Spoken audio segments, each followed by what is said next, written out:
भारत पाक तनाव के बीच रूस ने भारत और चीन को S-400 ट्रायम्फ मिसाइलें भेजने का ऐलान किया है। रूस ने आधिकारिक तौर पर घोषणा की है कि वो भारत को जल्द ही अगला S-400 Triumph missile defence system भेजेगा। ये वही मिसाइल सिस्टम है जिसे दुनिया का सबसे घातक एयर डिफेंस सिस्टम माना जाता है और अब ये पाकिस्तान की सीमाओं के बेहद करीब तैनात होने वाला है। स्थानीय समाचार पोर्टल ABN24 ने ये जानकारी दी है। चलिए आपको सिलसिलेवार तरीके से बताते हैं कि क्या है पूरा मामला और क्यों रूस ने इस वक्त चीन को S-400 ट्रायम्फ मिसाइल सिस्टम देने का ऐलान किया है। 2014 में बीजिंग ने कई S-400 डिवीजनों के खरीद के लिए मॉस्को के साथ कई अरब डॉलर का करार किया था। कई साल बाद उस सौदे के दिलचस्प विवरण सामने आए हैं। स्थानीय मीडिया के अनुसार इस सौदे ने दुनिया भर का ध्यान आकर्षित किया है और इसे चीनी रूसी सैन्य सहयोग का एक महत्वपूर्ण प्रतीक माना गया है। इसे चीन द्वारा अपनी राष्ट्रीय वायु रक्षा क्षमताओं को मजबूत करने के लिए एक महत्वपूर्ण कदम के रूप में देखा जा रहा है।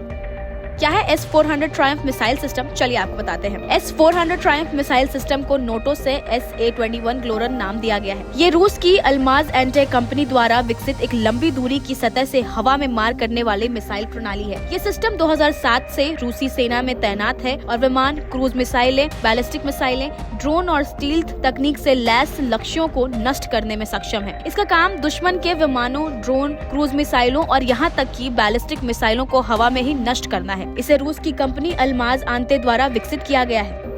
अब आपको बताते हैं इसकी प्रमुख विशेषताएं। रेंज 40, 100, 200 और 400 किलोमीटर तक की 4 प्रकार की मिसाइलें। रडार क्षमता 600 किलोमीटर तक 300 लक्ष्यों को ट्रैक करने की क्षमता। मोबिलिटी 8x8 ट्रकों पर तैनात 5 मिनट में सक्रिय होने की क्षमता। लक्ष्य 36 लक्ष्यों पर एक साथ 72 मिसाइलें दागने की क्षमता।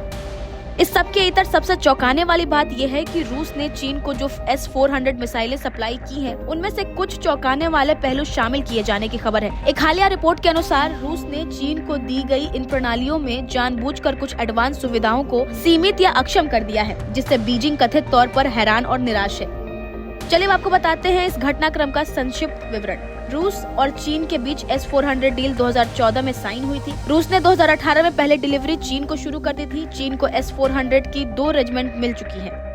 चलिए आपको बताते हैं कि चीन संभावित तौर पर इन मिसाइलों की तैनाती कहां कर सकता है। शिनजियांग क्षेत्र, लद्दाख के पास भारत चीन विवादित क्षेत्र, तिब्बत ऑटोनॉमस रीजन यानी लहासा के पास, अरुणाचल और सिक्किम सीमा की निगरानी, फुजियान प्रांत यानी ताइवान के सामने ताइवान पर दबाव बनाने के लिए, बीजिंग और अन्य प्रमुख शहरों की रक्षा के लिए।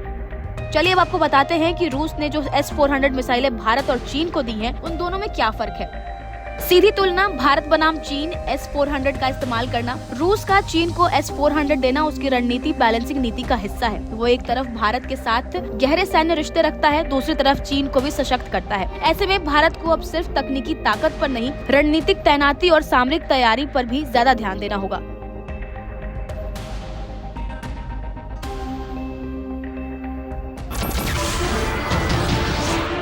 नमस्कार, मैं हूं मानक गुप्ता।